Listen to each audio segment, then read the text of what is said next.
Comment l'espace est-il devenu une poubelle? Voici la Tour Eiffel. Elle pèse 7000 tonnes et c'est l'équivalent de 1400 éléphants. Ou de 100 000 Emmanuel Macron. Mais c'est aussi à peu près le poids de tous les déchets qui tournent autour de la Terre. Parmi ces déchets, il y a des morceaux de fusée, des boulons, des sangles ou encore des objets perdus par les astronautes, comme par exemple ce sac à outils. Oh, great. We have a lost spool. Mais on trouve aussi beaucoup de minuscules morceaux de métal. Au total, 30 000 déchets de plus de 10 cm, 750 000 de plus de 1 cm et 150 millions de plus de 1 mm. Depuis la Terre, on ne peut suivre que les objets de plus de 10 cm et on voit sur cette animation que ça fait déjà beaucoup. D'autant plus qu'il y a aussi de grosses choses qui tournent, et en particulier de vieux satellites complets qui ne servent plus à rien. Sur les 4500 satellites en orbite, 2 tiers ne sont plus en activité. Ce sont juste des boîtes de conserve compliquées qui polluent le ciel. Tout a commencé avec Sputnik, le tout premier satellite lancé en 1957. Mais Sputnik a fini par se désintégrer dans l'atmosphère. Le premier satellite français, en revanche, lancé en 1965, est toujours en orbite. Et en plus, il n'a jamais servi à rien puisque ses antennes se sont cassées lors de son lancement. Bon, après tout, on pourrait se dire que tous ces déchets dans l'espace, ce n'est pas très grave. Mais en fait, si. Pourquoi? Eh bien, principalement pour une raison. C'est que ces déchets ne se contentent pas de tourner, ils tournent très vite, jusqu'à 8 km par seconde, soit chaque seconde la distance qui sépare Paris de Châtenay-Malabry. Or, les objets qui vont très vite font plus de dégâts que ceux qui vont lentement.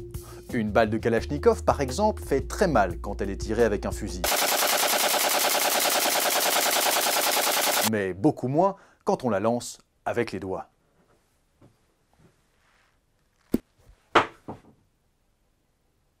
Dans l'espace, les déchets vont 11 fois plus vite qu'une balle de Kalachnikov.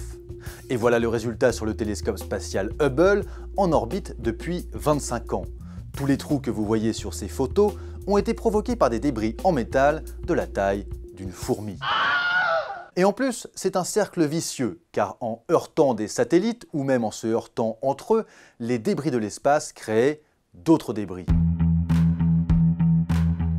En 2009, par exemple, le satellite hors service Cosmos 2251 a percuté Iridium 33. Le choc a engendré 3000 nouveaux débris. Et puis, certains gouvernements ont encore aggravé le problème en détruisant leurs propres satellites avec des missiles. C'est précisément ce qu'ont fait les Chinois en 2007 et les Américains l'année suivante. Et voilà l'effet que ça a eu sur le nombre de déchets présents dans l'espace. Du coup, de plus en plus de scientifiques réfléchissent à des façons de nettoyer l'espace. Pour les tout petits débris, c'est compliqué, mais pour les débris un peu plus gros, il existe au moins 3 méthodes. 1. On peut envoyer des satellites éboueurs équipés de harpons ou de filets pour attraper les déchets et les pousser vers la Terre. 2. On peut fixer des petits moteurs aux déchets pour les propulser dans l'atmosphère. Et 3. On peut accrocher des ballons ou des voiles sur les débris pour accentuer les frottements sur la haute atmosphère et accélérer la chute naturelle. Bien sûr, l'idéal serait de faire en sorte, en amont, que les satellites en fin de vie n'encombrent pas l'espace.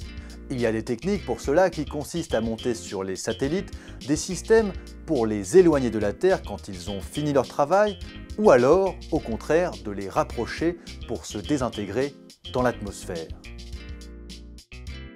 Mais pour l'instant, ces précautions ne sont pas obligatoires, et donc pas grand monde ne les applique. Or, si rien n'est fait, le problème des déchets de l'espace pourrait devenir très grave. Du moins, si on en croit Donald Kessler, qui a théorisé dans les années 70 ce qu'on appelle depuis le syndrome de Kessler. Il dit en gros que, au-delà d'une certaine quantité de déchets dans l'espace, on peut craindre le déclenchement d'une réaction en chaîne. Les débris se percutent les uns les autres, engendrant d'autres débris qui se percutent à leur tour, et ainsi de suite. On ne sait pas précisément quelle est la quantité de déchets susceptible de produire une telle réaction en chaîne. Mais si cette réaction se produit, elle créerait autour de la Terre une enveloppe de débris qui rendrait impossible les voyages dans l'espace. Les hommes seraient alors prisonniers de la Terre.